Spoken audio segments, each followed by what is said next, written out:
sleep. It's okay. I actually would like coffee too, but I didn't, whatever.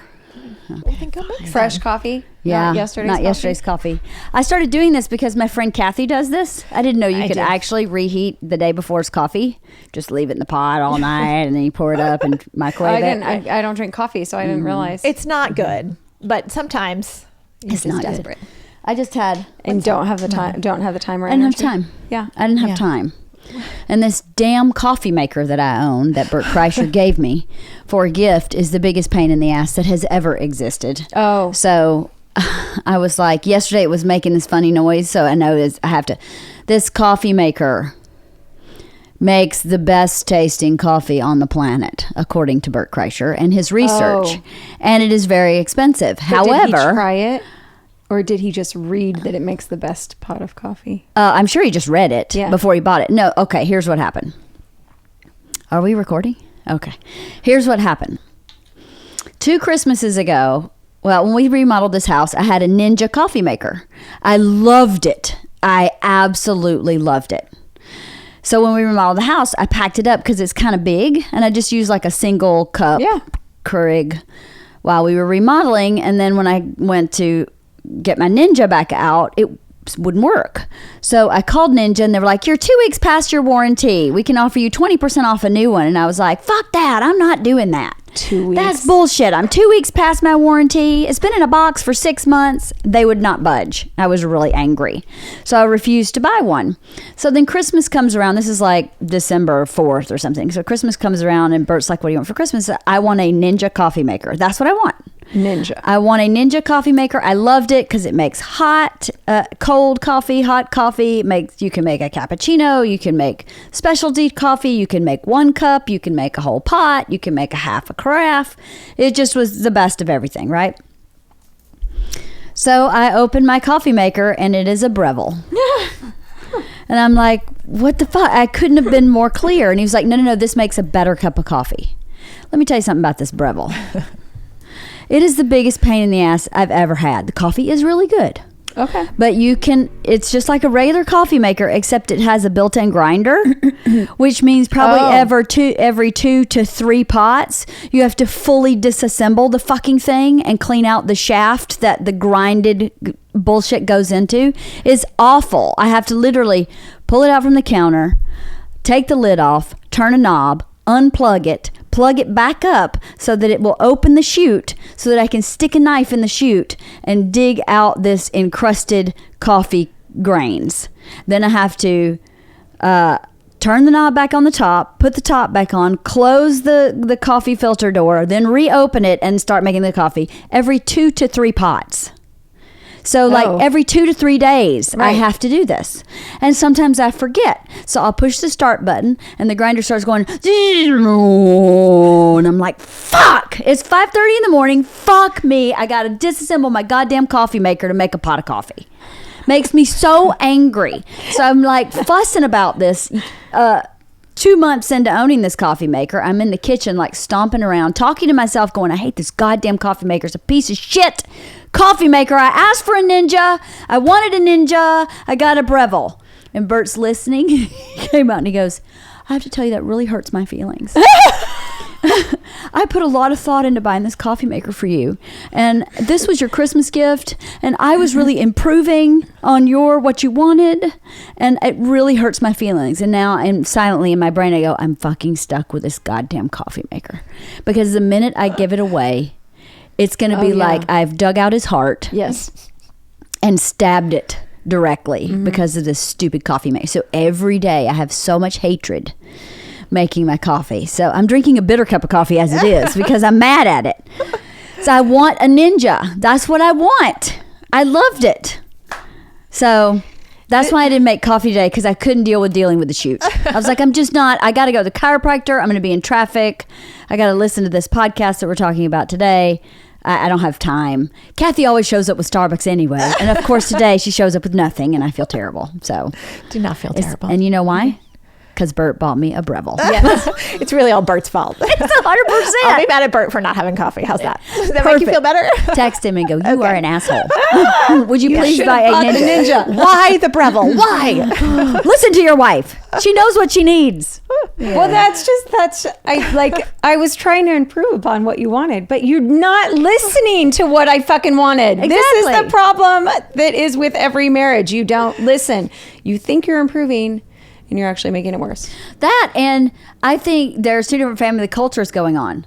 My family culture says exactly what they mean. Right. I want a ninja coffee maker. Right. I don't mean I want a coffee maker and I feel really bad to ask for the Breville, so I'm going to ask for the... I mean, I want a ninja coffee maker. Bert hears, I want a fancy coffee maker, so I'm going to get you the fanciest one out there. We had this conversation recently when we went on a cruise. The day we were checking out for the cruise, Bert is not a breakfast guy.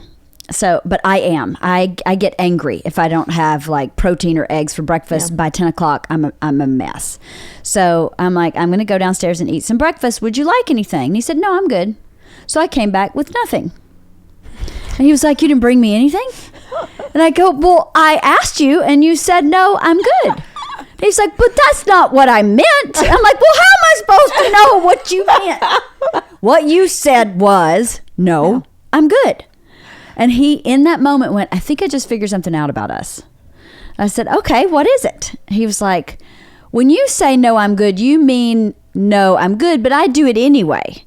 Because when I say no, I'm good, I mean, but she's really thoughtful and she'll do something for me anyway. So he said, I think it's like an inherent flaw in the way I think. Like, I just think no doesn't necessarily mean no, it's circumstantial, sort of. But for you actually say what you mean. And I'm like, I've been telling you this for 15 fucking years. Yes, that's right. That's right. I say exactly what I mean. So if you say, no, I'm good for breakfast, I don't bring you anything. And he's like, I just don't think that way. I just think she doesn't know. She really does want coffee and 4 bagels and 2 cinnamon rolls and a whole bowl of fruit. So I'll just bring her that. And if it's wasted, it's fine. At least she has something in case she's changed her mind in my walk. Right.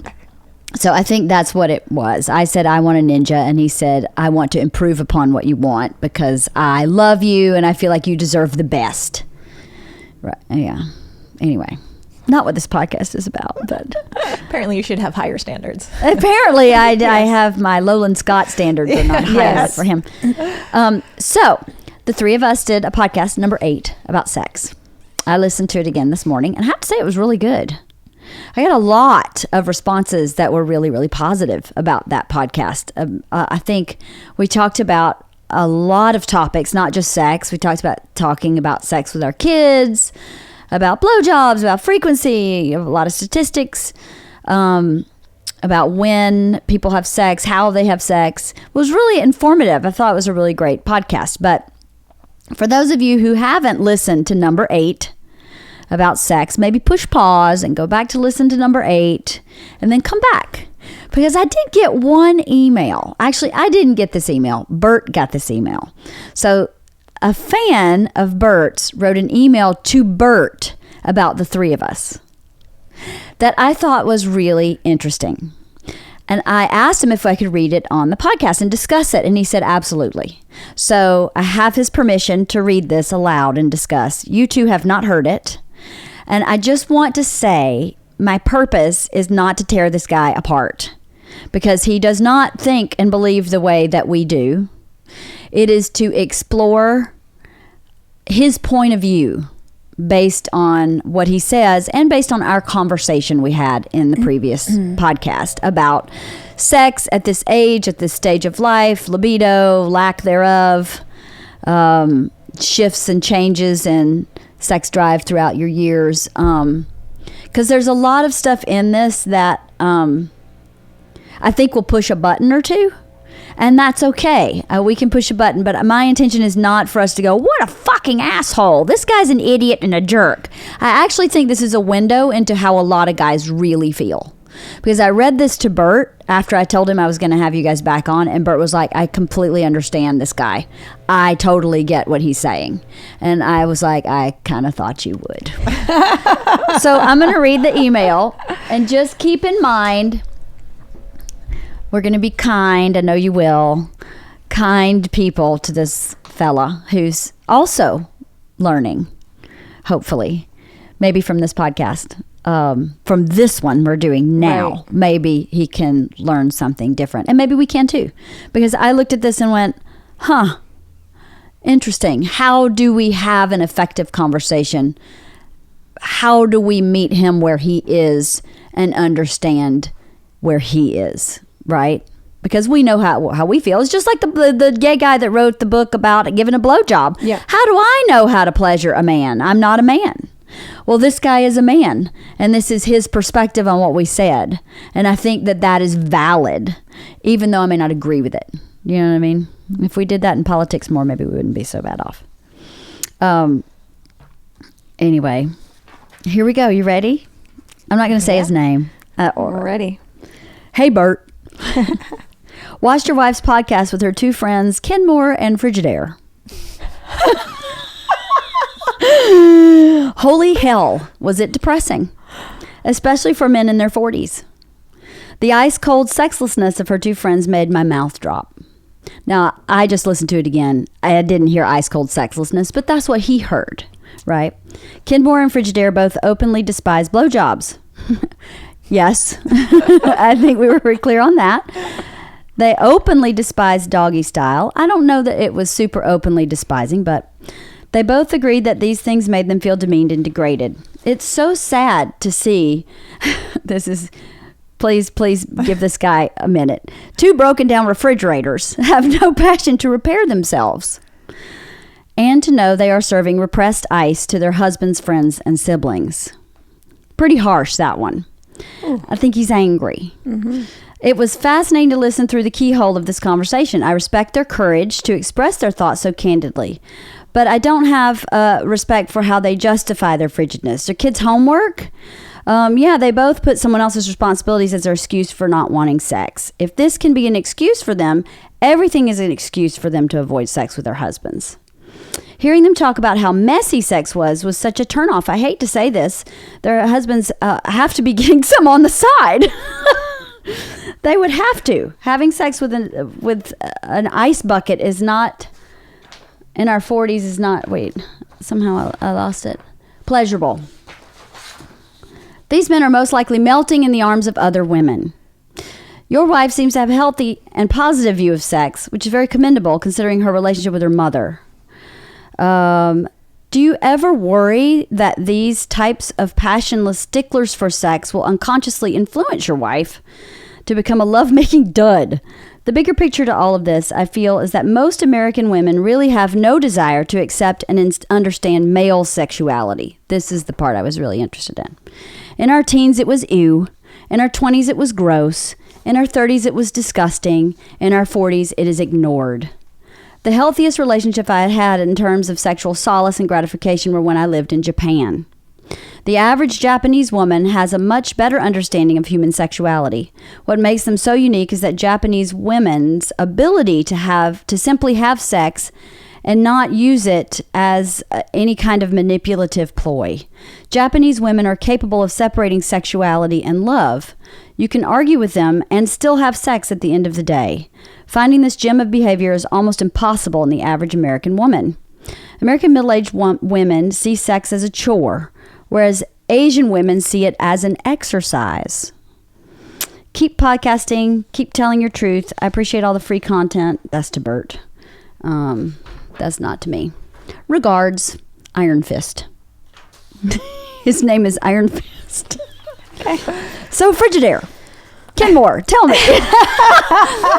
First of all, tell me what you think about that. Can we go back a second? I'm a little bit confused. Okay. So when he says in the teens it was gross or ew. Or whatever. Uh-huh. Wait, is that what he felt? Like, I guess I got lost there. I don't think he felt that from us necessarily. I think he felt it It is from the bigger picture. Other women, I feel, is that most American women really have no desire to accept and understand male sexuality. In our teens, it was ew. In our 20s, it was gross. In our 30s, it was disgusting. So women felt like in our teens, ew. Yes. Okay, got it. So that he's talking not about the two of you, but the bigger picture to all of this is how he starts that. Is that it's ew, gross, disgusting, ignored. That's the progression. But I was like, wow, that he saw you guys as frigid is interesting to me, because I think that men are so black and white that you're either frigid or you're like Jenna Jameson. Right. Like you're just like an open vagina. That there's no middle, that you can't be warm and loving and have sex regularly, because you clearly both said you have sex once a week. So that's kind of regular. That was his point of view. That fascinated me, that's what he pulled out of that. And I think that happens for a lot of guys, is that they see it one way or the other. You're either the slut or the virgin. And not the virgin to be revered, but the virgin that is closed-legged, shut down, not interested, frigid. Mm-hmm. What did you take from that? That's interesting. I mean, do men really think that it's that black and white? I find that a little hard to believe. I do too. But I don't know. Maybe you should go to rural Georgia. Maybe. I think that's in other parts of the country, where is this that's coming my from? Point. I think not here, and not the circle we run with. Mm-hmm. The circle we run with is a very specific circle, but it is unique in a way. It's probably fairly urban. It's probably in a fairly enlightened, culture, in some ways, but clearly not. If this guy's sending this email, when I read it, I thought I could name probably 5 guys in my hometown that would have written that same email. Not even specific to you, and not a personal attack to you, because I hope you didn't feel super personally attacked. But my point was, this guy got that from that conversation. And that is interesting to me to talk about, is how that's his perspective that came. And I just listened to the podcast again, and you didn't come across as frigid or closed down, just really honest about this is the phase we are in life today, and how that made him feel really bad. You know what I mean? Mm-hmm. You guys have both shut down. That's so interesting. It is. I wish I would have listened to the podcast again. Because now I'm like, what did we say? That was, which I'm curious about. I mean, I remember the conversation, but specifically, See, I also, okay, go ahead, sorry. I was just going to say, so I'm guessing, it sounds like he's in his 40s as well. I think it looks like it, That's what, right? It does look like it, sound like it, that he's in his 40s. And his not in a relationship? I don't know. I mean, like Tinder sexing it or what? Right, I don't know. Like, not that it matters, I guess, but I'm just curious, like, what this perspective, because now, like, does my husband think this way? I don't really think so. I don't think your husband thinks you're Frigidaire and Ken Moore. Oh, no, not that. And that you're having sex with an ice bucket. Yes. No, it was creative. Definitely you gotta give not it that. It was really creative. It was creative. I wonder how many women actually may be outraged by that email. Perhaps. Listening to this, because it's definitely, it's certainly sitting with me like, I understand. And then yet, if I think back to what we talked about, like, I don't think I ever said I hate sex. Like, I fucking love sex, but I have 4 kids. Yeah. You This actually is the difference, and a huge fundamental problem that cannot be changed between women and men. Yes. Which is that having kids physically, emotionally, hormonally, chemically, like all of it affects a woman. Yeah. It does not affect a man. Right. So they can't possibly feel like, oh, I have to clean the house and I have to do the homework and I have to bathe the kids and I have to do whatever that life is, because it did not affect them except for the fact that there was another human being in the house with them. Like that's right. How, so it's kind of like to completely be able to understand each other is impossible unless men birth a baby. But it's like, what do you want women to do? Like run around naked all day long, being willing to fuck you left, right, and center? Like, what is it? It's very interesting. It's very interesting. It was interesting to me because I really think a lot of dudes who are, living in the middle of the country really don't understand the conversation we had the first podcast, which was, this is the reality of our life. In the first podcast, I literally just finished listening to this podcast where we talked about the list of priorities for men versus women, where men is like making money for the family, having sex, and then everything else, being a coach at my kids' softball team, and everything kind of falls under those top two. 1 and 2 may switch from time to time, but it's pretty much work and sex or sex and work for their 1 and 2. And in our first podcast, we were talking about how it's like number 7 for us, because we're like, got to take care of our kids, got to take care of our husband, got to take care, not in a sexual way, got to schedule doctor's appointments, got to do homework, got to do this, and then sex. So I think it maybe the gap of understanding is wider than I thought for people not in our circle, right? Our circle seems to understand each other, but he's not in our circle, this guy. So how do we understand him, and how do we help other people understand too, kind of I thought you guys said it very eloquently and beautifully and with humor, how sex works in your 40s. So I have that question too, because I ask Bert that all the time. Bert just this week said, actually, just so you know, I could have sex every day. And I'm like, I can't even eat fucking ice cream every day. Why would I have sex every day? But Bert's kind of like a regular guy that lives in Florida that happens to be in our, he's from Tampa. That's kind of how he's wired. So when I read this to Bert, he was like, I totally understand what that guy's saying. And I just, obviously he's going to listen to this again. What about understanding women? Yeah. Because I think women, no matter where you put them, all probably feel very much this way. And thank you for being honest and open about doing this. So really, we have to figure out how to meet somewhere in the middle to understand each other. But how does a man then, how do you actually see a woman? How do you see your partner? Right. Because that is a problem. Or it is a problem. Or go to Japan. But really, is that a massive stereotype that you've just, I understand. Here is what I understand, and what I've always felt. I do feel like the American culture is very shut down about sex. They don't want to talk about it. Yep. They don't want to, flaunt it.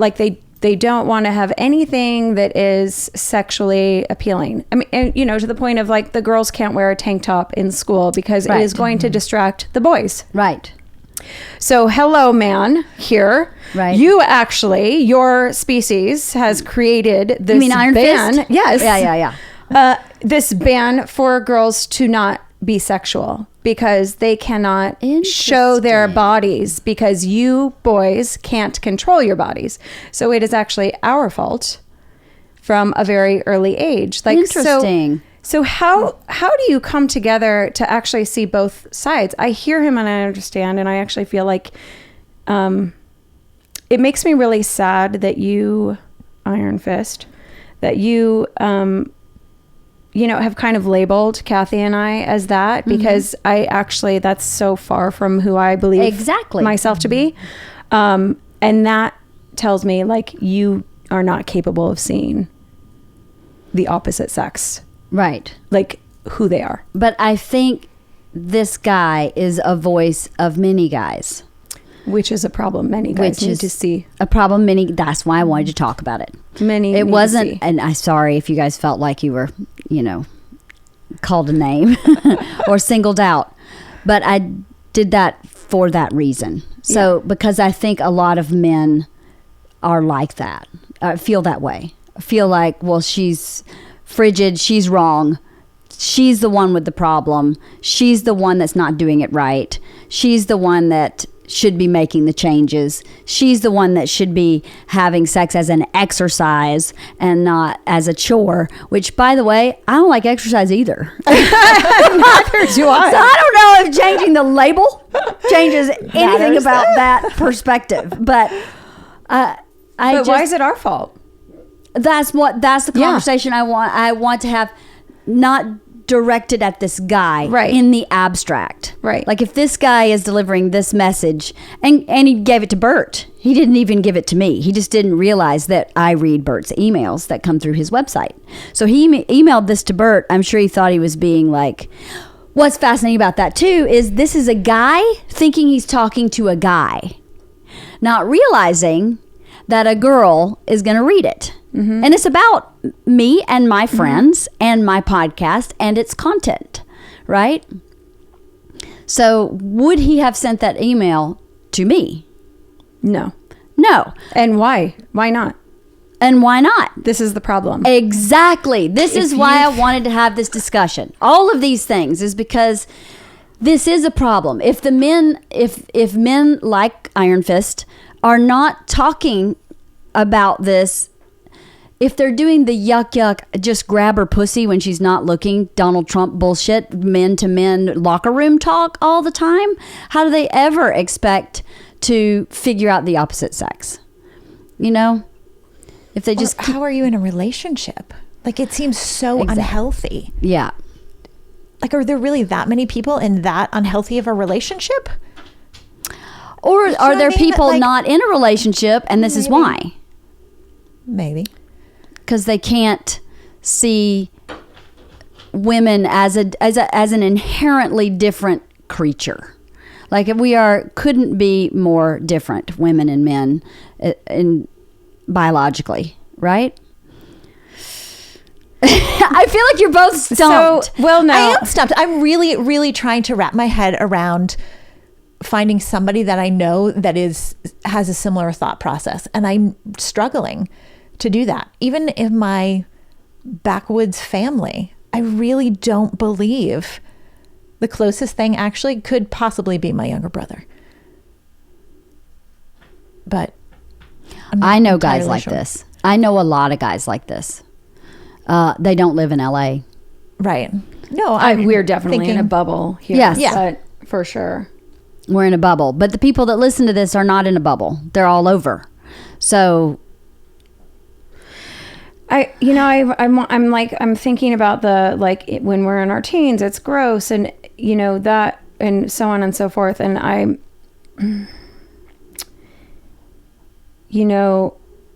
it doesn't feel good when you're a teen. You don't know what the fuck you're doing having sex. Right. It's very painful for a girl for the first time, and probably numerous times. I can't remember, but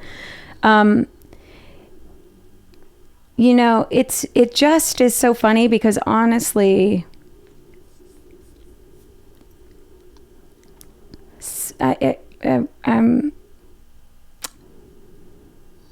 this is what society has set up, and it really does go back to this. All started at a very young age of you don't want us to feel this way in our 40s, right? Yet the opposite sex and societally has kind of paved this way a little bit. And people don't want to take responsibility for their actions or their, how we got to be in this place. And I just keep thinking back, I just did a teen workshop with girls, and without giving away their trust in too many things, it was so interesting to actually hear them talk about teen boys. Oh, I bet it was. What did they say? Well, girls are sexualized left, right, and center from a very early age. The boys look at their bodies in inappropriate ways. They say things about them inappropriately. Oh, I would totally fuck her if she's wearing that outfit. Right. But if she's wearing leggings and a sweatshirt, I wouldn't. Right. However, it's not okay. Right. It's very disrespectful. Yeah. And these are 13, 14, 15-year-old boys that are saying this about 12, 13, 14, 15-year-old girls. And, you know, oh, she's so hot, instead of like, she's really beautiful. Right. The male population makes it fucking gross because they have no respect. Right. Yeah. And, you know, even if you think about the semantics of it, when a guy has an orgasm, it's in my body. And it is running out of my body. Yeah. And that's kind of gross. Sorry. Yeah. It's like if you put snot in my mouth and it ran out of the side of my mouth, you would go, that is disgusting. Totally. But the cum in my vagina running out should be glorious? I don't know. It's still a bodily fluid function. I don't go, ooh, gross when that happens, but it's sticky and it's not mine. It's a foreign object. It's mixed up with my foreign objects. And, you know, it is kind of gross. Yeah. And the guy doesn't have that much gross, you know? And guys are gross anyway. Isn't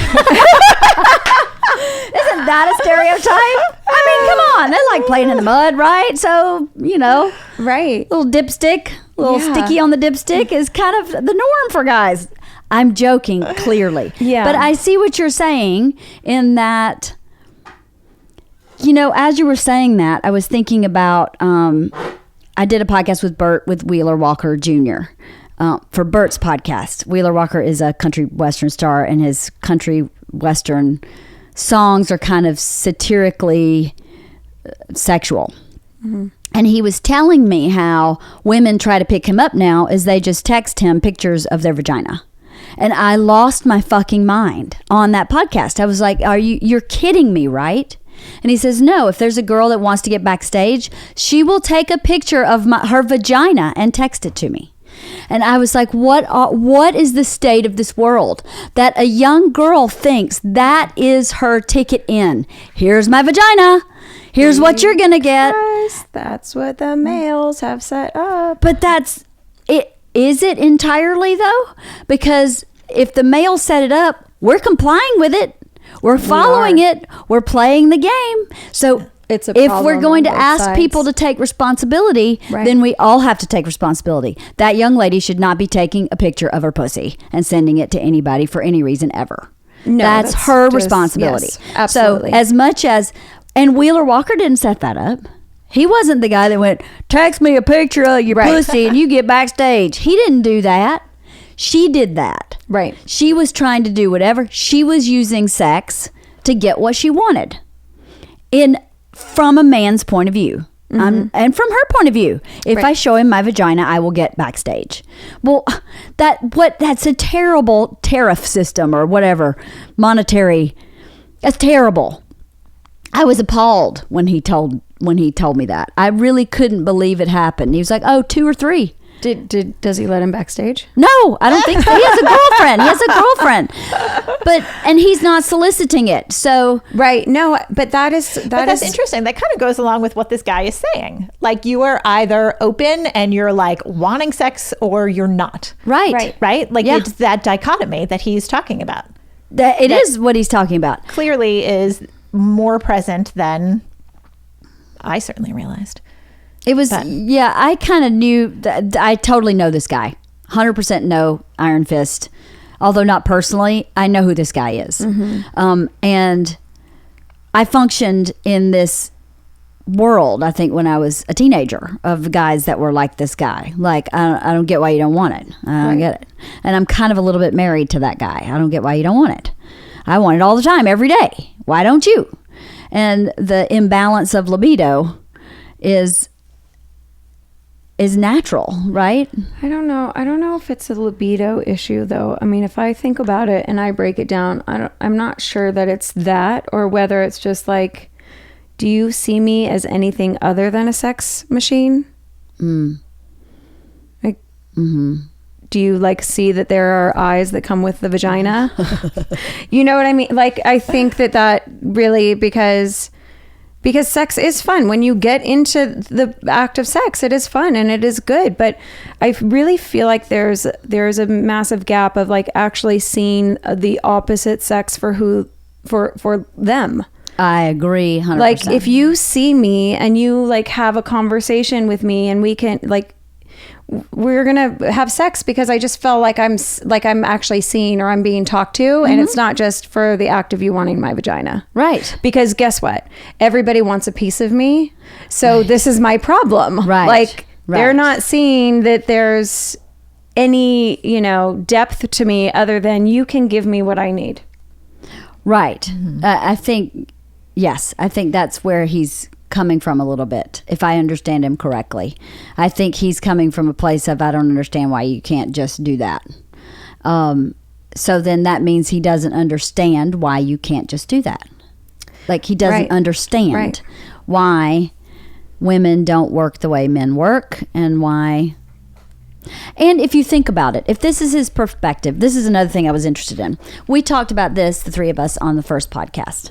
How in the beginning, when you're young, and in the first podcast, we talked about how I've clearly, I had 15, 16 years of dating before I met Bert. So clearly I had more sex partners than the two of you did, just because of my length of time dating. So if this guy hears our podcast and goes, woo, I was all about sex, and then I had kids and everything just went bleh, that's got to be really defeating for a guy who's maybe not in a relationship, doesn't have any perspective on what that kind of slow burn transition looked like, or fast burn for some people. And it must be very depressing to go, are you kidding me? That's what they think in their 40s? You're like after laundry? That makes me feel like shit. You know what I mean? Because that is what we said. For him, it's number one or number two. For me, it's number 7. As a man hearing that, you'd go, well, how do you need me? Men need to be needed. Bert and I talk about this a lot too, is that I'm so independent. He doesn't feel like I need him, because I could pretty much run every single piece of my life without him. So it makes him feel worthless in some ways. So for us to go, yeah, I don't really need sex, but that's so high on their list of priority, how that makes them feel rejected, even if you haven't rejected them. Does that make sense? So if this guy's listening to this podcast going, that fucking sucks, I'm number 7, I don't want that. That sucks for me. I don't want that. I think that's very valid, if that's where he was coming from. That's what I read into part of it. I was trying to find the good kernels that were worth discussing in a broad way, not specific to Iron Fist himself. But I thought, if I were a guy and I heard that, I'd go like, that's a big damn bummer. What? They should do the laundry. And then they're number 6. But I mean, did we not talk about it in that one that, in what I have been studying, and when you study sexology, like, they do talk about the pyramid or the triangle, so to speak, and we are at the top, and the marriage or the spouse should be second, and then the kids and everything else should be underneath. We did not talk about that in the last podcast. Oh, okay. No. So explain that, please, a little. So there is a lot of people, actually, it's in various books and different things, but there's a person that I love who is a sexologist, and she does many things, but she talks about scheduling sex. Yeah, we did talk about that. We did talk about that. And she also, amongst many other people, talk about the triangle, that you have to serve yourself in order to serve anybody on the list. Right. You have to serve yourself, so you sit at the top, and then underneath is the spouse or the partner relationship or whatever it is that you're after. And then at the bottom of that are the kids, because at the end of the day, the kids will be gone. They're with you for a very short period of your marriage. Yeah. And then what happens when they're gone? So really, like, the problem is that we do have kids as a society, and everything gets trumped. They become the number one. Right. We get trumped. Yes. So it's not even just the man. It's that we as women get trumped, because then we have, the 1,000,001 expectations put upon us. And I think that's perhaps only in America, though. I don't think that's globally. I think that's the problem with America. You think it's only in America? I do. I don't think other countries put their kids before. I don't think they do either. I think it's a no. much healthier relationship than we have in the US, where like you have to do everything for your kids all the time.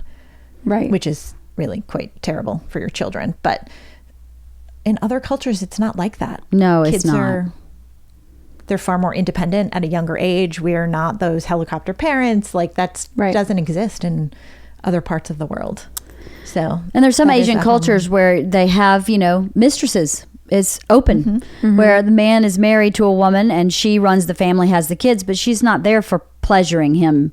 That's not her high on her list of priorities. The mistress is there for pleasuring and fun, which would suck for the mom. That's like, are you fucking kidding me? I'm just drowning in laundry and like fucking spit up over here. I had your damn kids. But culturally, it's okay somehow, because I guess the wife is higher ranked. I don't know if that's even the right term. Is like more important than the mistress because the family's more important.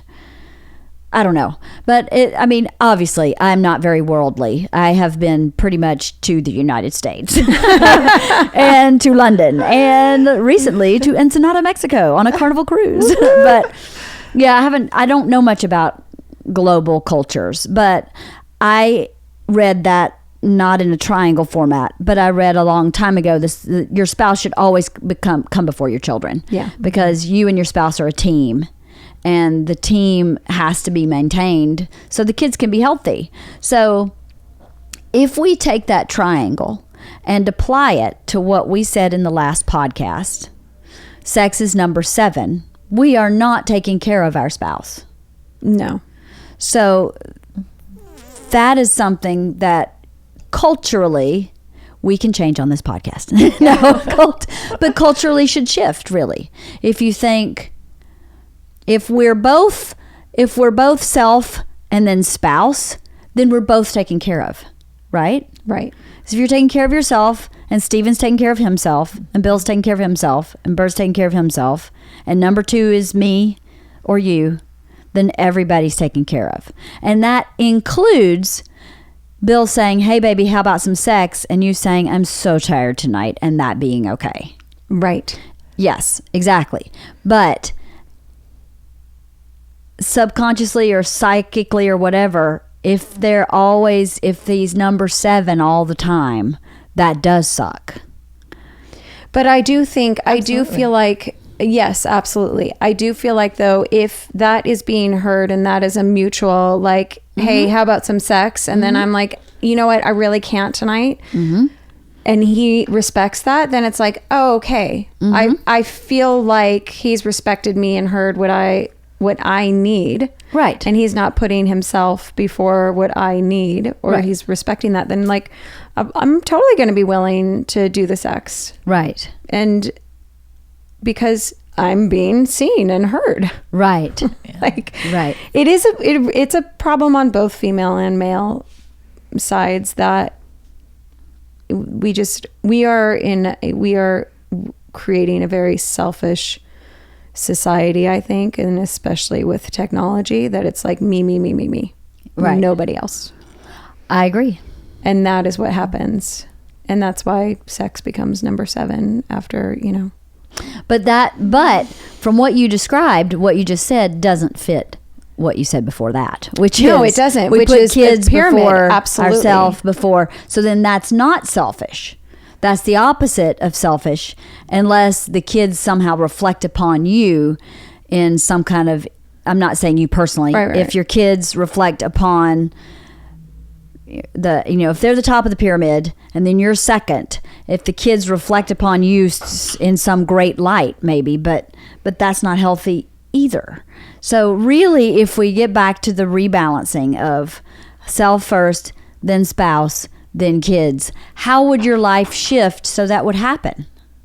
What would have to happen in your life for that to shift? I feel like we're there, though, a little bit. Like, well, sex may be number 7, and sure, my husband would love it to be number 1 on a daily basis. Yeah. Like, he does hear that that's not realistic for me. Right. You know what I mean? So there is this give and take where sometimes that's more important and sometimes it's not. Right. So it does feel like there's more of a balance. Right. For But you. For me, personally. For you. But I feel that way too for me personally. But I don't know that everybody's that way because, you know, when we were discussing in the previous podcast, Dr. Phil said, you know, sex is 10% of your marriage unless there's a problem, and then it's 90%. So I wonder how many households who don't have healthy conversations with their spouses, who don't know how to articulate these feelings, male or female, it just starts falling apart because the women have the kids higher than themselves, and the men are still like, hey, dude, I'm number 2 here. I should be number 2, but I don't know how to say I should be number 2. And she doesn't know how to say, maybe my priorities are off. I think that happens and people divorce, and then all of a sudden they'll marry their second spouse and be really happy. Well, because they're out of the freaking mudslinging years of having kids. You know, those mudslinging years are hard. Your kids kind of have to come first in a certain way. And how do you figure out how to balance that? Do you have a date night, as lame as that sounds? Or what do you do to make sure your spouse is second? And it's hard to convey. It's hard, I think, for men to understand how overwhelming motherhood is.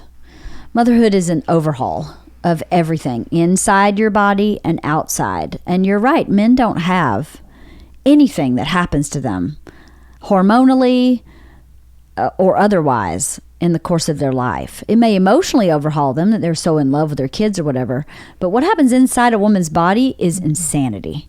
Just the process of carrying a baby and then delivering it is ridiculous.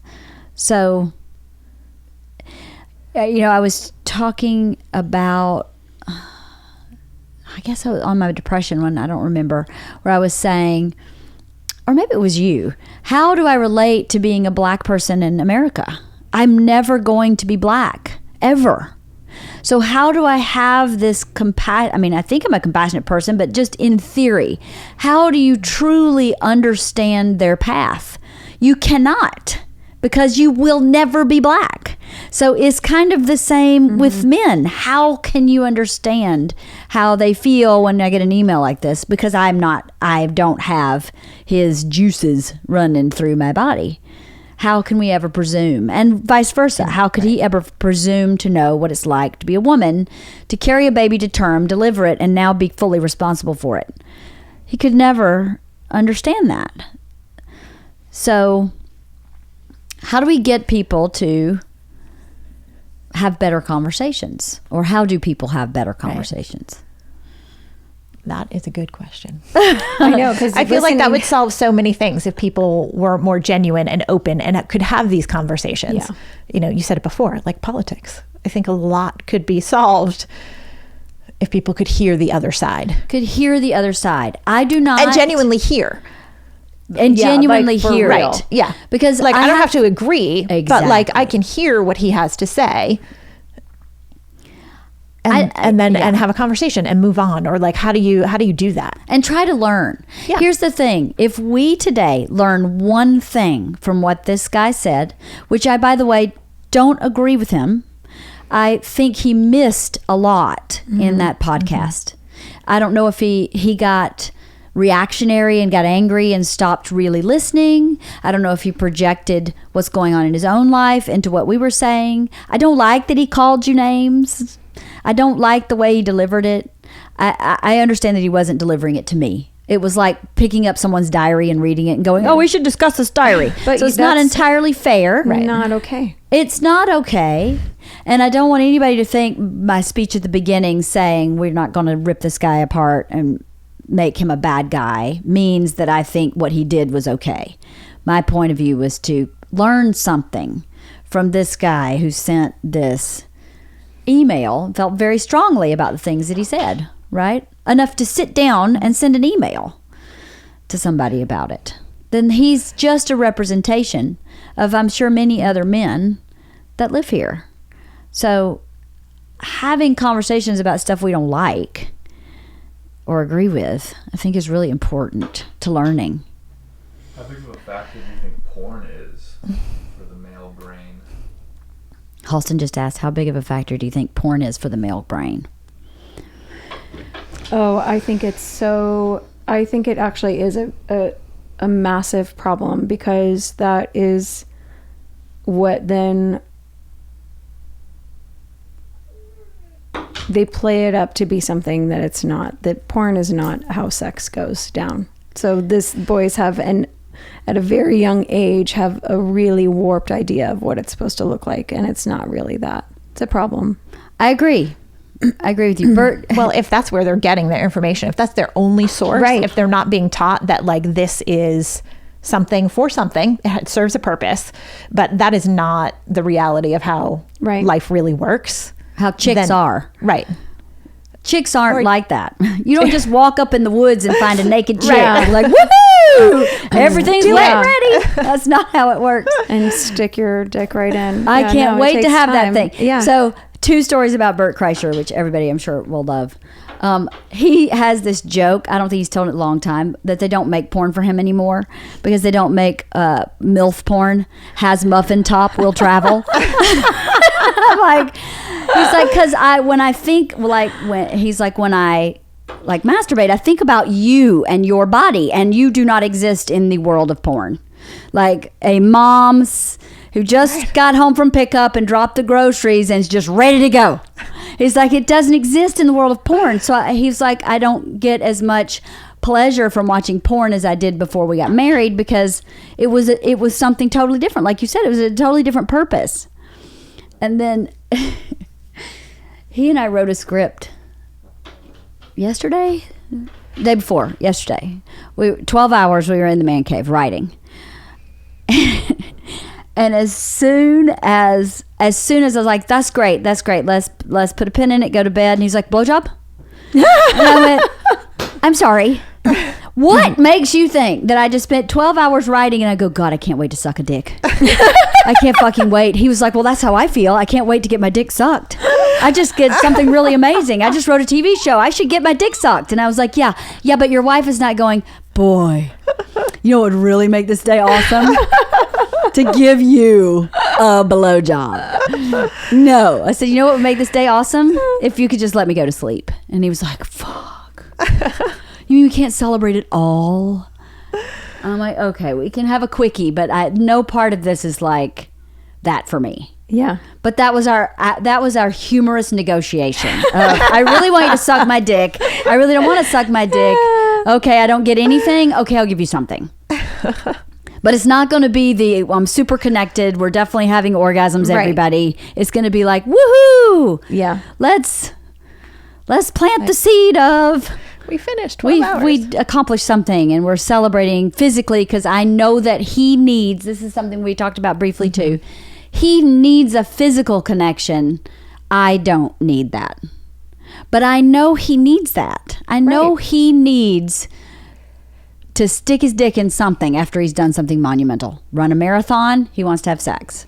He wrote a script, he wants to have sex. That's how he marks it. So I know he needs that, so I can be giving in that way. Because I seriously, at 12 o'clock at night after writing for 12 hours, did not want to have sex. But I don't that's want that to. triangle.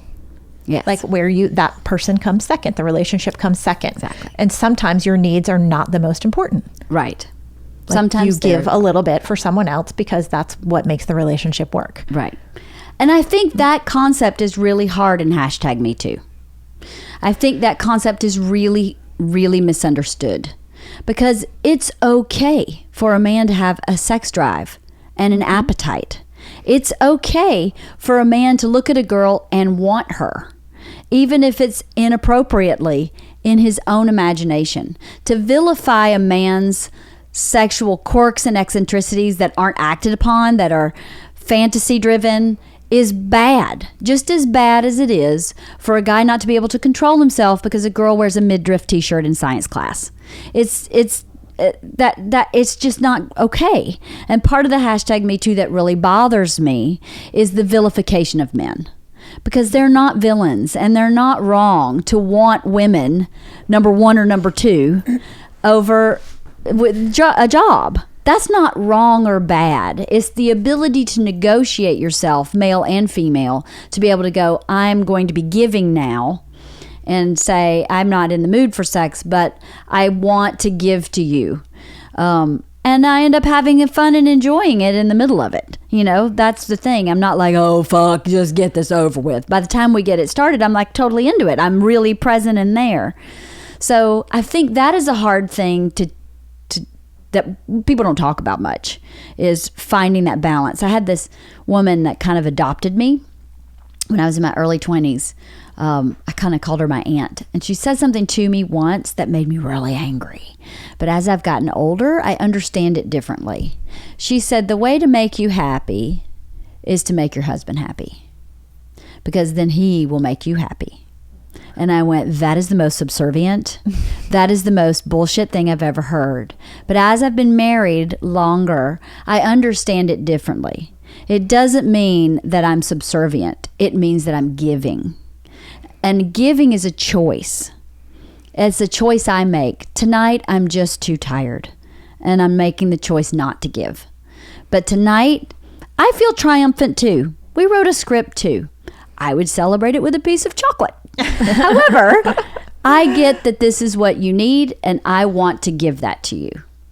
Does that make sense? It shifted for me what she said. In my 20s, I was like, that's the biggest bullshit I've ever heard. Make your man happy, and then he makes you happy. That's fucking bullshit. But as I've been married longer, I think it's actually not so much bullshit. And I don't think women think about that. They think about, I need to be seen completely and heard completely. But we don't see and hear men completely all the time either. What do you think about that? I feel like almost deja vu a little bit, because I don't know if we said this on the last podcast or not, but I feel like the takeaway is there is a massive biological difference. Mm-hmm. And we have to figure out how to understand that difference. Mm-hmm. Like, if there really is, I mean, there obviously really is a very different drive that men have than women do regarding sex for most people. Right. So how do we get to the place where you can understand, okay, that's what he needs now in this moment. Can I give it to him or not? And vice versa. Like, if that's not what she needs, can I walk away or not? You know what I mean? Right. Like, how many men actually really feel like they do what their partner needs? I don't know. Like, do they feel like they sacrifice, or do they feel like we should sacrifice? That's a good question. I don't know. I think in a mostly patriarchal society we live in today, they probably feel like we should sacrifice. I think that was the gist of Iron Fist, mm-hmm. is that we should sacrifice. And I think that's probably is the norm. But and I feel like that's the problem then, because it's tilted to one side. Mm-hmm. And until we tilt that to the midway, this is always going to be a problem. And it starts, like I said earlier, from a very young age. It starts in the teenagers. Right. Well, back to what you said about the biology. Mm-hmm. I was talking to Bert about this the other day. If you think about the biology of men and women, men can impregnate women until the day they die, as far as I know. Mm-hmm. We go through menopause for a reason. Mm-hmm. We no longer can have children. Well, if you biologically go back to like cavemen days, right? So the women wouldn't biologically want to have sex because the purpose of sex is to create a baby, right? Like the biological mm-hmm. base purpose is to have a baby. So it would make sense that in our 40s, perimenopausal, some people, which most men don't even know, have never heard that word. Perimenopause is a premenopausal state that can happen for up to 10 years before a woman goes into actual menopause. It doesn't happen for every woman, and it doesn't happen for the same duration. It doesn't have the same effects, but it's something that they're just learning about now that I've definitely been going through. I have symptoms of menopause, but not all the symptoms, like night sweats and and migraines that are definite hormone shifts that are perimenopausal.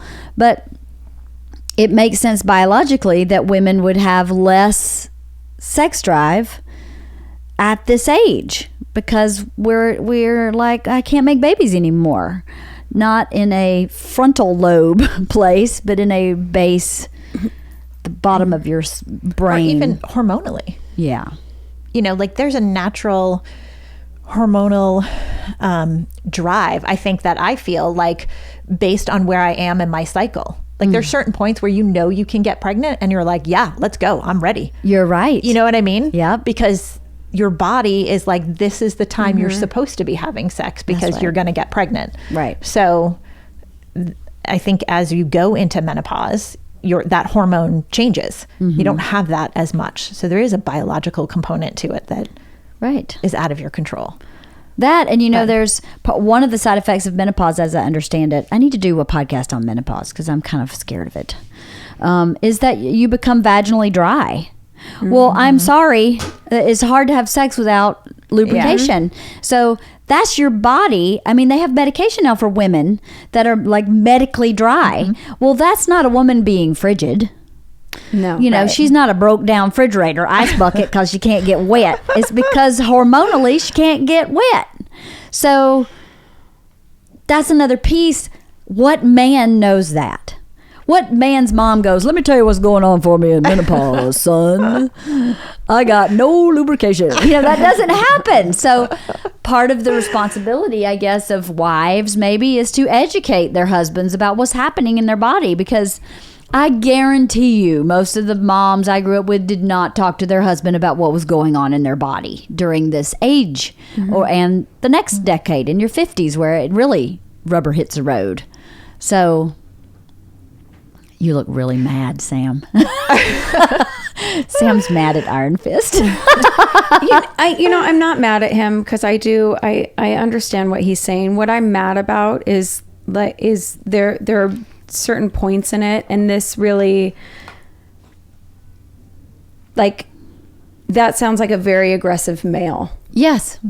Like the one that gets so fucking angry on the road because you got into the lane right in front of them and they didn't want you to, like that one who you feel like you need to have sex. I don't know with who, but somebody. Yeah. But what I'm just angry about is like, I don't know. Just both sexes need to take responsibility. And so the men, I really feel strongly, and I feel strongly, I'm not going to lie, for the female as I sat listening to teenage girls talk about how boys made them feel. And so I'm mad about that. Like, do fucking better. If you want better, then do better. Right. That's right. Yeah. Do better in teaching your sons how to be respectful. Yes, it is what they do. They have hormones and they don't know what to do with them and they're out of control and everything's so exciting, and that's totally fine. It happens. It is part of nature. Right. However, there's a respectful way about going about that. Sure, so yeah. if you would like a better future, then you need to make a better future. And that starts at a very young age on both sides of the fence. It actually can start at any age. Any age. Yeah, it can start at any age. I have to deal with my dog. She's going to break this glass. Hold on. Listen, you need to sit on the bed over here.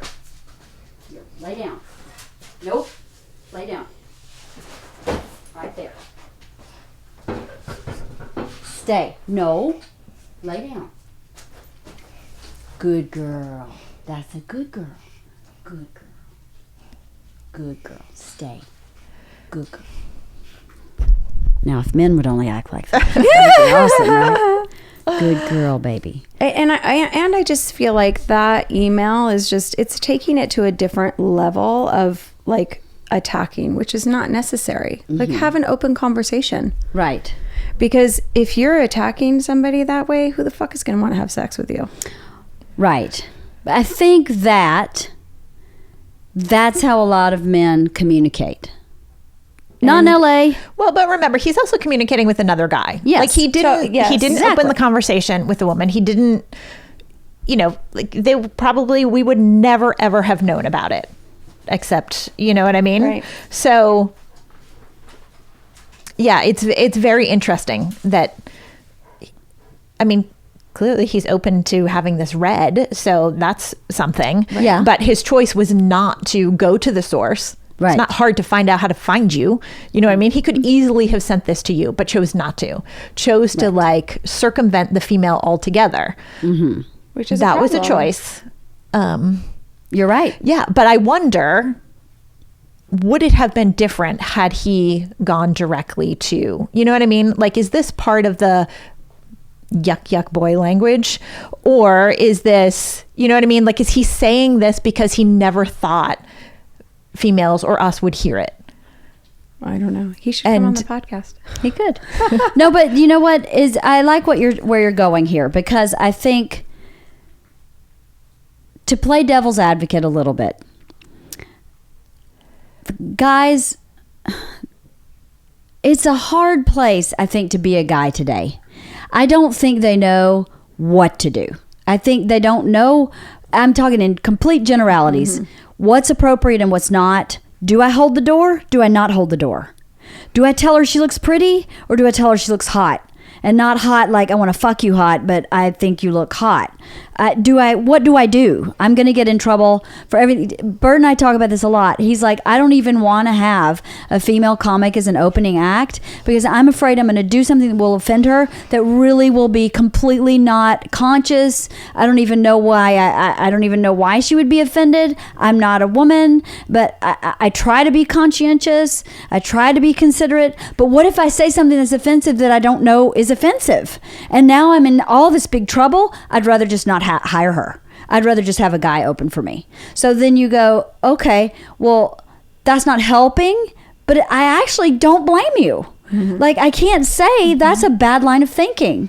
So think about these little guys who are swirling around in this #MeToo environment and don't have a clear, it's not okay to be the guy I've seen men be my whole life, but I'm not really sure who I'm supposed to be either. And if they don't have really plugged in parents, they would leave them feeling really lost. And I think this guy is very much like a lot of guys in our age group who are not guys we know, but guys I know, who have this locker room talk with each other, who do feel that, you know, girls are girls. She's a girl, and she's just a girl. She's being emotional because she's a girl. That kind of mentality. But it's part and parcel with some of the other things that aren't bad. You know what I mean? About guys of our era who definitely sometimes know better how to be a man with a woman. Does that make sense? Like, I think it's sexy that a man sweeps you off your feet and is physically bigger than you, and not overpowering in an unhealthy way, but in a sexy way.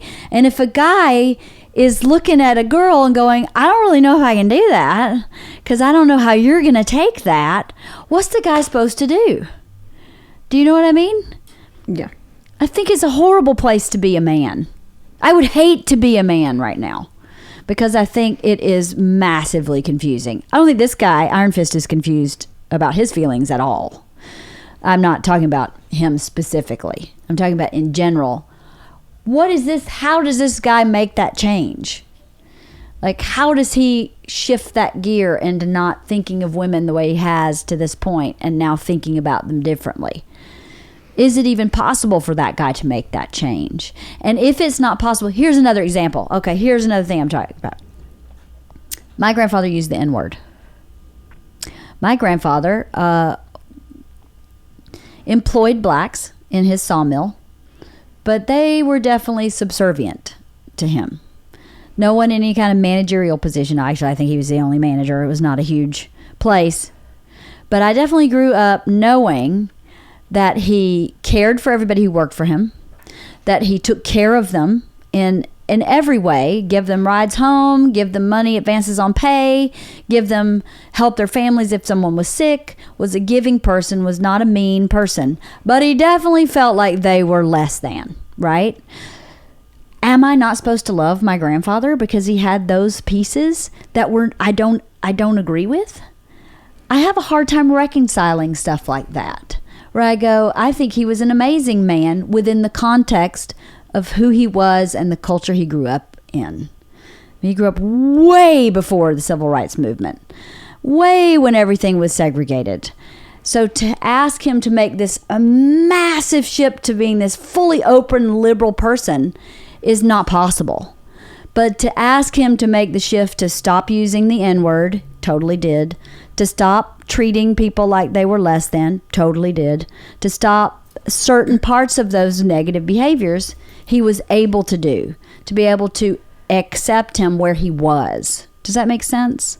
I think that's what some guys like Iron Fist, women may have to be the bigger person and accept some of these things where he is. Go, I'm not having sex with you. I'm not getting in a relationship with you.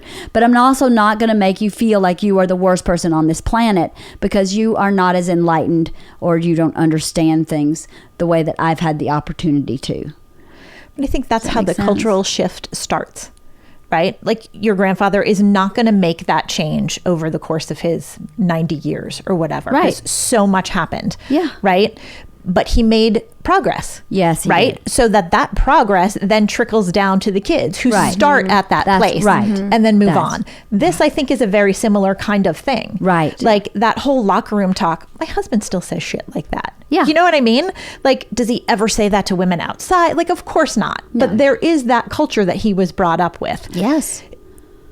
Not teaching that to our kid. That's for sure. Right. You know what I mean? Like that's not acceptable ever, period. Right. So he's going to grow up in the generation where like there is no locker talk. You don't say that stuff. Right. And I'm probably wrong because I'm sure shit happens in the boys' locker room that I don't know about. But, you know, I feel like that's how we make the movement. It doesn't happen overnight. Right. You can't change people's perspectives overnight. Right. But through conversations, you can get them to move a little bit. Right. And hopefully get to a place where everybody has a better level of understanding of one another. Right. So in the hashtag Me Too, I wonder if that's present. The allowance of the progression.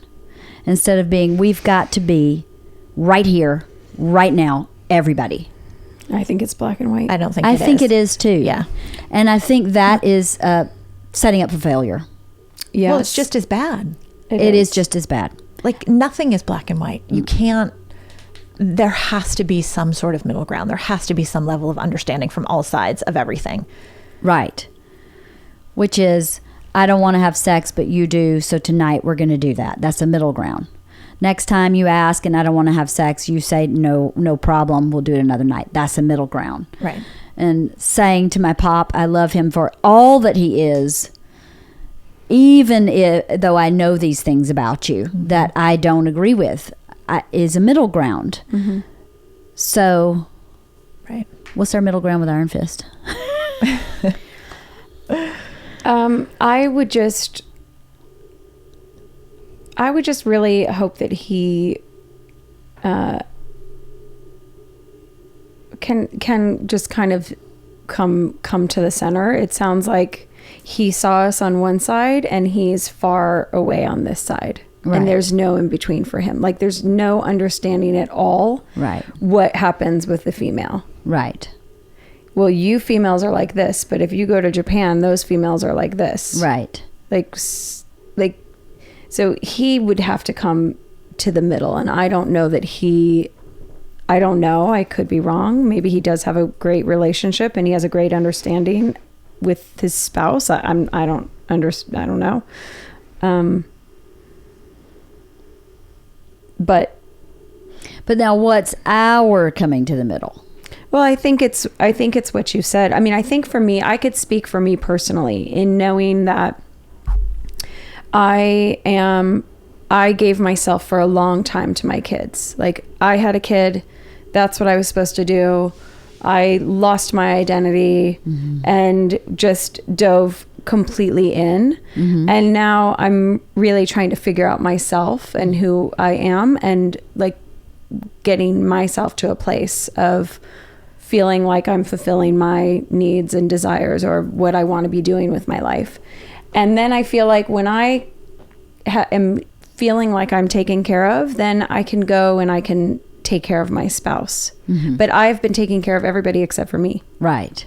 So I'm on like the one extreme of that. So, I mean, I can only speak personally to myself that I am trying to follow that pyramid of me, spouse, kids. Right.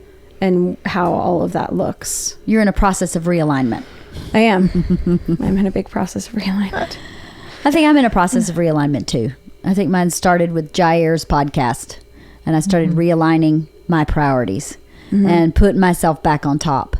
And I'm amazed at the difference that made in my relationship with my children. It improved it, and I didn't think that it would, but it did.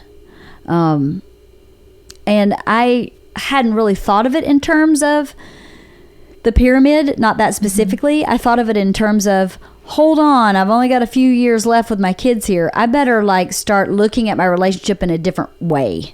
Like we need to start having dates. We need to start having fun without our kids again, so that when our kids leave, it's not this abrupt, hey, what do I do with you? Just write scripts all day and suck dick? Because that's what you want? I mean, come on. Be perfect. I know, he would love that. But I guess that is a realignment too. But I didn't have that terminology, that pyramid kind of visual to think of it that way, to go, you know, let me put myself on top, and I'm going to start this fancy podcast, and I'm going to start writing, and I'm going to put myself on top, and then to look at Bird and go, oh yeah, you know, maybe I should start going on gigs with him and leaving the kids here from time to time, right? Because that would be a great way for us to spend time together. And so I don't know. Well, I feel like that's how the female can kind of compromise and work on themselves, so that it is not black or white. But the men also need to kind of step up and realize, like, you can't have sex whenever you want it, or whatever it is. Like, you have to compromise too. You can't expect us to give with no compromise on your side. Right. Because then we're just going to continue to stay in this societal part, really. Yeah. What do you think, Kath? I think, I mean, one thing you said about what he wrote is, you know, if you're a guy listening and you take away, like, you're not in a relationship and you're like, wait, I get to my 40s and I'm fucking 7? Like, that sucks. That really does suck. Yeah, it does. Like, that's not a very good outlook, right?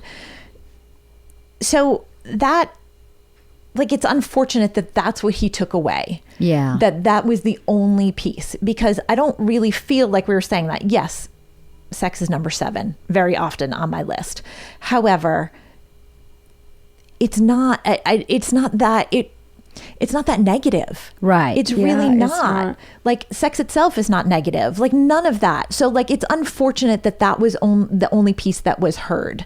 So I hope that coming together, that he would hear something different this time around. Well, maybe let's explain something different this time around, because if he heard it, I really think someone else did. Exactly. And I really think that old Iron Fist here probably got really reactive and got really, you know, and when you're reactive, you don't hear things clearly. And that's human. That's not Iron Fist being a bad guy. Right. That's Iron Fist being a person that just had a visceral reaction to something we were saying. So let's clarify how we feel about sex. How do we feel about sex? I hate it. No, I'm just kidding. Well, I'm really frigid. So there we go. Right. I am Frigidaire of Kenmore. Frigidaire and Kenmore. Funny, Kathy. Sorry. I hate it. I mean, how do you feel about sex? How do you feel about sex? In the general, in the specific, with your partner? It's a broad question, but it is a broad question. I think it depends on the day, honestly. Like, there are some days where, like, yeah, let's have at it all day. Like, this is great. And then there are other days where I'm like, you know what? Just not into it. I'm not interested. I don't have the drive. I don't have the need. I don't feel the need to be connected in that way. But I certainly don't hate sex. Right. Do you know what I mean? Like, I don't hate the act of it. I don't hate getting together. I don't hate what it causes between the two of us. You know what I mean? Like, that's actually really important to have. In the broader sense, I mean, I don't know. What does that mean? I mean, What do you mean in the broader sense? I don't watch porn. Right. I don't, I don't pose for porn. I know you're disappointed. The MILF porn. The MILF porn. You don't come home from we should make a new dropping off movement. groceries. The muffin top porn. Yeah. We should start a muffin top porn company. That's what we should do. We could shoot it in the Except man no cave. one would watch it. Exactly. Well, Bert would. That's what I'm talking about. That's what I'm talking about. I've been waiting for those muffin tops. Muffin tops who take it from behind. That's what he's saying. And muffin tops who love blowjobs. Yes. Right? Can't wait to just line them up and knock them out. Well, how do you feel about sex? I love sex, and I actually agree. Like, it is really sad to think that that's what he pulled away from it. Like, you get to a certain age, because I honestly think that I just keep getting better and better, and life keeps getting better and better the older that I get, because I understand myself more. I understand people more. Like, I'm learning things about myself. So I love the act of sex, and I love what it means to come together and connect with somebody, and just to fuck for the sake of fucking. I mean, I love that too. But I did have a thought when you were talking, Kathy, and there could be this whole other, like, we're stating the list of reasons of why they fall on, down on the list of sex. Right. But there's also the idea that, we are moms and our bodies have changed. And there is a self-conscious awareness of, like, does he still want to have sex with me? Absolutely. Like, 4 kids have come out of there. Yeah. Is it loose? Is it, like, so there's also that side of it where maybe that is a reason that other women are also not having sex if they aren't, like, there are so many things that come into play that I feel like I just kind of had that thought of, like, self-conscious. We become self-conscious, like. Yes, I agree completely. I mean, I weighed 115 pounds when we started dating. I weigh 130 today. That's 15 pounds heavier. Right. I also have had 2 episiotomies, which we talked about on the last podcast. And I had this rancid, terrible, rotting meat smell for a time period. And I am definitely self-conscious in a different way. And, sex was more manipulative when I was younger. It was less about love and more about sport. Whereas I don't have the need for sport with my husband. It's just about love. So it makes it very different to me. But I think you're absolutely right about the self-conscious part of it. I mean, my vagina behaved totally differently after I had sex. I could have orgasms in a way before I had children that has never returned. Like, that certain part of my vagina no longer responds. And that's upsetting to me because now I feel like I'm failing. Like, I had orgasms this way this whole time and now it's gone. Like, it's never returned. Now George is 14. It's not coming back. So whatever damage or maybe not even damage, whatever happened in there changed for good. So that's very disarming. Like, it makes you feel like you had a vagina donor and they just put a new vagina and you're like, what the fuck am I supposed to do with this thing? It's larger, it's looser, it makes noises when I'm not expecting for it to make noises. I mean, it is, you're right. That's a really good point. And I don't know that men understand that totally. I mean, how would they feel if someone took their dick off and put someone else's dick on? Yeah. And they were like, what am I supposed to do with this one? It'd be awesome if it were bigger, longer, fatter. Yeah. But it wouldn't be, because ours are looser, lippier. Things fall out when you sneeze. They're not like this petite flower. Things fall out when you sneeze. Oh my God. So I use the ring, right? Which is an inserted ring. Yeah. Bert and I had sex on the cruise. And on a cruise, they come and clean your room all the time, right? And we had 2 twin beds. They didn't get my request to slide them together and make a king. And I was like, it's actually good because it's actually better for me because Bert would be 2/3 and I would be 1/3 of this, quote, king size bed. So let's keep them separate, which he wasn't happy with. So we had sex in 1 twin bed, right? And it was tight. So we had to kind of do it like doggy style. So later that night, we're just hanging out. So last night they were all really tired, and I look on my nightstand, and there's my ring. I was like, oh my God, you fucked that thing out of me today. That's awesome. Like, we haven't had anything like that in forever. So yeah, things fall out of your vagina. Yeah, they do. Unexpectedly. They just boom, kitchen sink, boom. Yeah. That's a really good point. I would love for old Iron Fist to understand that too. And I just think about, not to go from one extreme to the other, but there are the Sports Illustrated calendars, or there's the Playboy, or whatever magazines and porn is still happening that are still setting us in this place of this is how women are supposed to look. Right. They're supposed to look perfect. We are never going to be able to get away from that. And maybe a lot of women are just super self-conscious. Right. And are worried that you are having sex with me and imagining the June. Right. Miss June. Right. Yeah. Yeah. It is a hard standard to live up to. When you look, especially now, there's so many women in our age that are on magazines where you go, are you kidding me?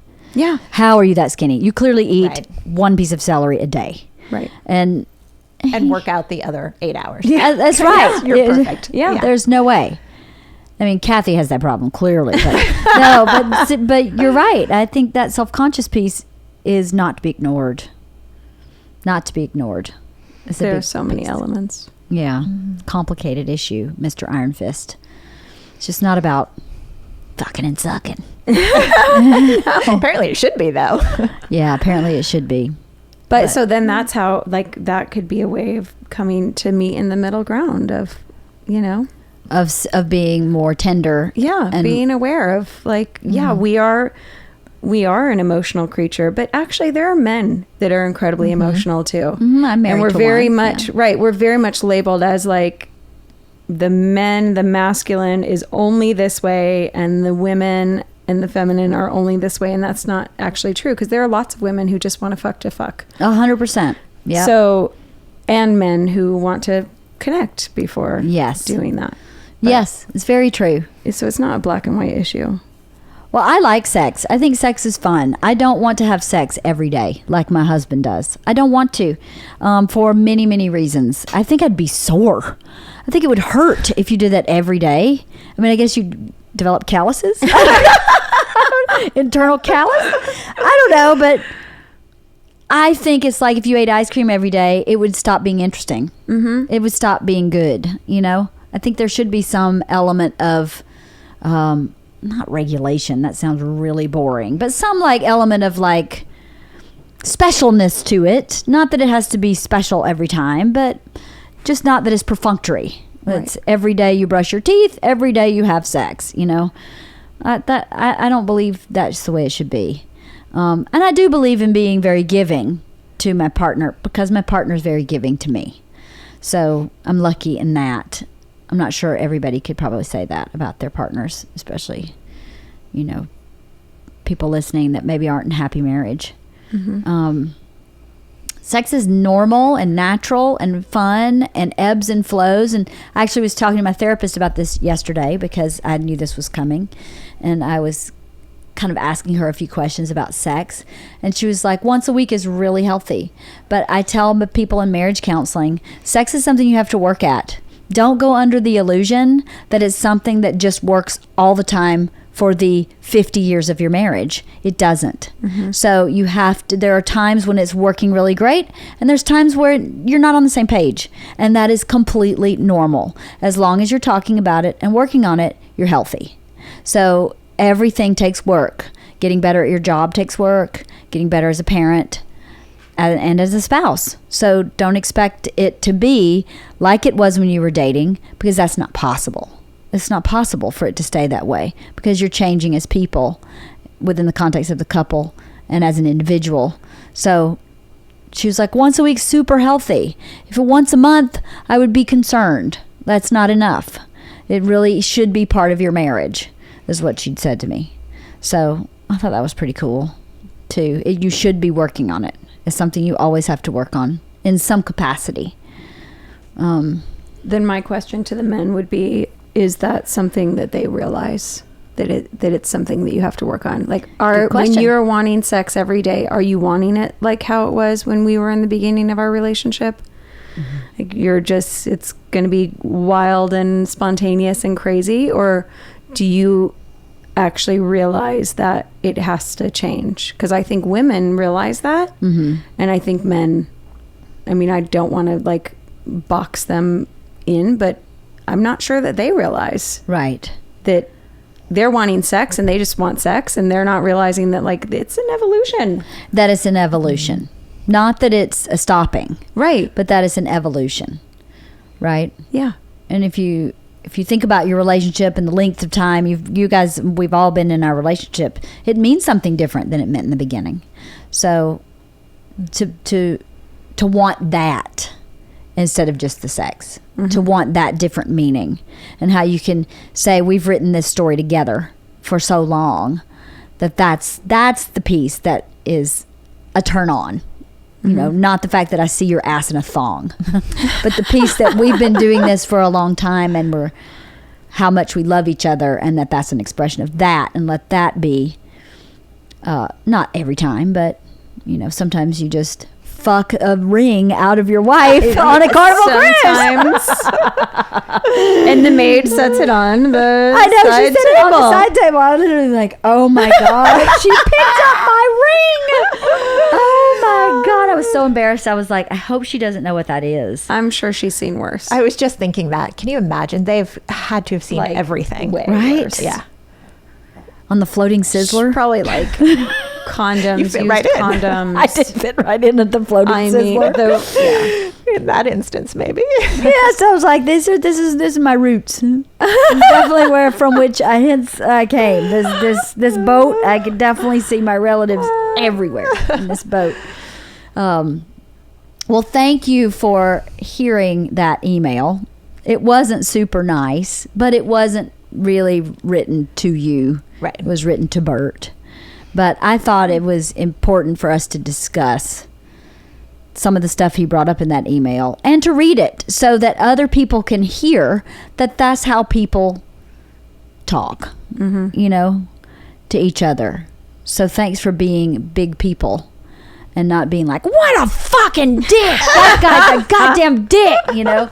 So I don't think he's a dick. I think he just is maybe not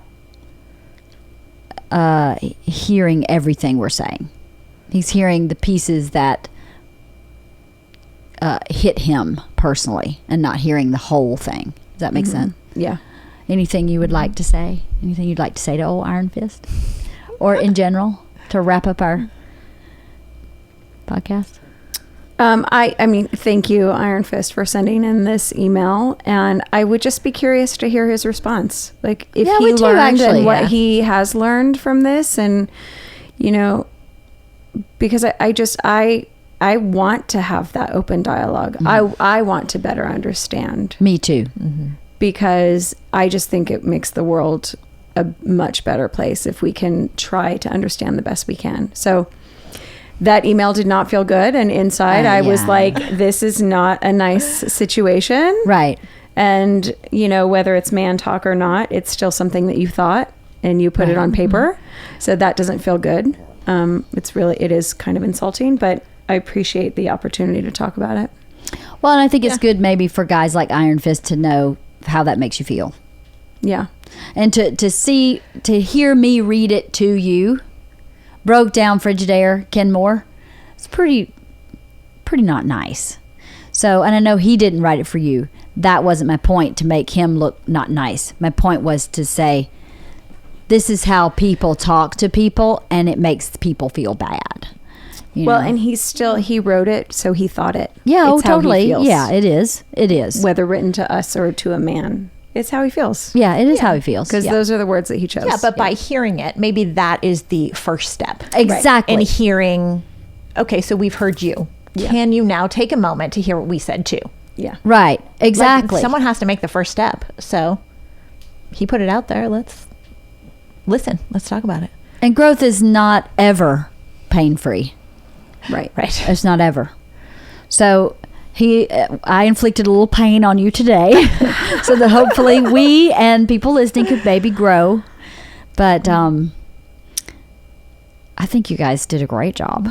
How do you feel?